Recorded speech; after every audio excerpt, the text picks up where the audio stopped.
YouTube, it's Natural Me 4C, and today I'm going to share my detangling routine with you guys. Okay, so let's get started. My hair right now is kind of a mess. It is time to be washed. So, I'm going to get started. Now first, before you do anything, ladies, take off your jewelry, okay? There have been many times that my hair has gotten snagged in my rings or, bracelets, anything like that. So you want to remove your jewelry and also check your nails to make sure that you don't have any chips or anything like that, because that can also pull out some strands.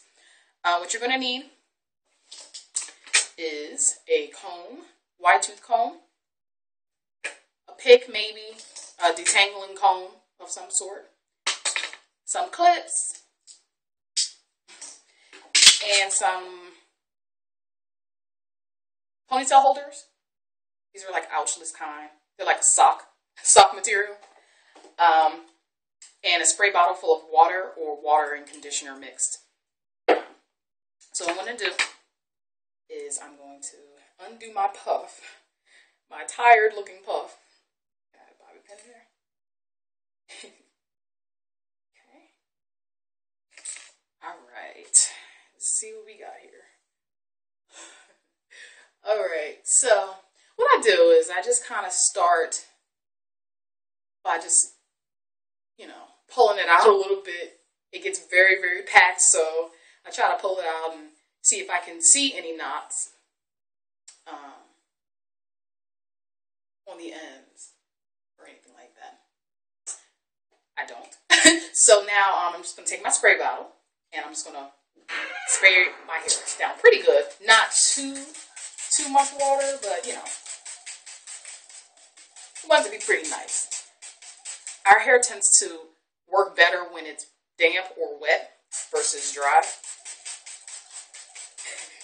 So, get a lot of water in there. Alright, that should be good enough. Okay.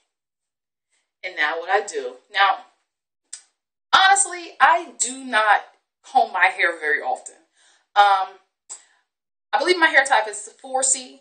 And I noticed that no matter what I do, combing, no matter how much detangling I do, it really doesn't matter too much. It coils right back up once water hits it, and I'm just like, it's like an endless cycle. So I actually use my fingers a lot more than a comb. So I'm going to show you what I mean.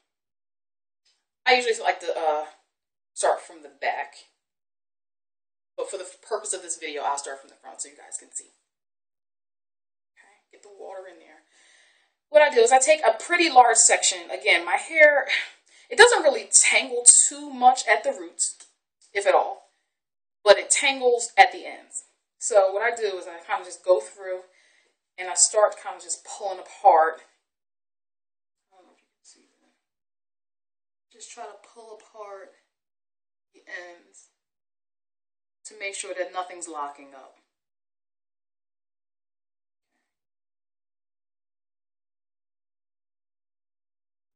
And if I'm not being lazy, I will take a wide tooth comb. This comb is fantastic, by the way. I got it from Sally's several years back, and I have not been able to find it.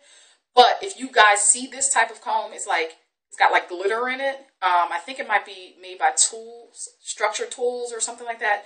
And the teeth are flexible. It was like under $2.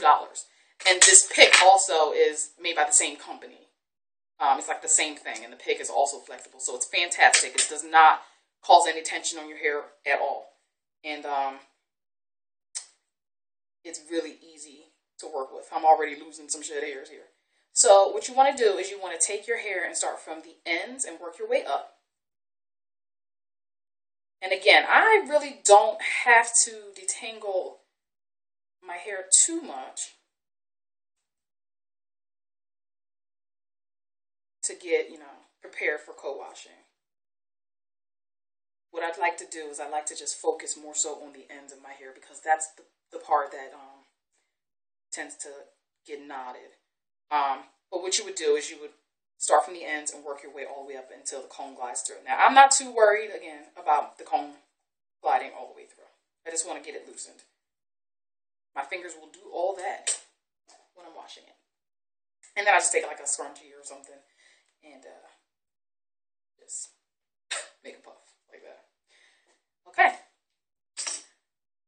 So I'm going to do another large section. Now what I do recommend is if you are going to choose to, do this method of light detangling, that every once in a while, you want to get in there with your detangling comb and really take smaller sections and detangle thoroughly. Just to make sure that you're not missing anything. But I haven't had any problems doing this method at all. So it's working. And it saves a lot of time. It also saves a lot of hair. There's not that much hair all over the sink and all over the floor and everything. Now, if it sounds like I'm going like really hard or rough or anything, or if it looks like I'm going really fast, I promise you, I am not. This comb, again, is very flexible and I'm losing like no hair. And my hair just tends to make that sound when I'm doing anything to it, like combing. Again, just trying to loosen it up. Band on it. Doesn't have to be neat or anything like that. Do another section here. Start from the ends. And again, I don't even know if you can see that, but you can tell like it's just not tangled at all up in here. So it's almost pointless for me to even go all the way up there. This actually was pretty easy. It looks like it would take me forever to do something like this, to detangle my hair, because it's so coiled. But looks can be deceiving. It is not hard at all. A little bit of water, and it just kind of starts to melt those knots out. Do a couple more sections for you guys. It's so funny. Once I start getting to the top, it's like really, really dense up in here. So it always seems like I'm going to be here forever. It just seems like it's never ending. There's so much more hair than there was before when I was relaxed. At least it seems like it. It's amazing how much thicker your natural hair is. Okay. So after this section, I'm going to come back when I'm all done, and I will show you what I do next, which is co-washing and moisturizing. So check out the next video. Thanks.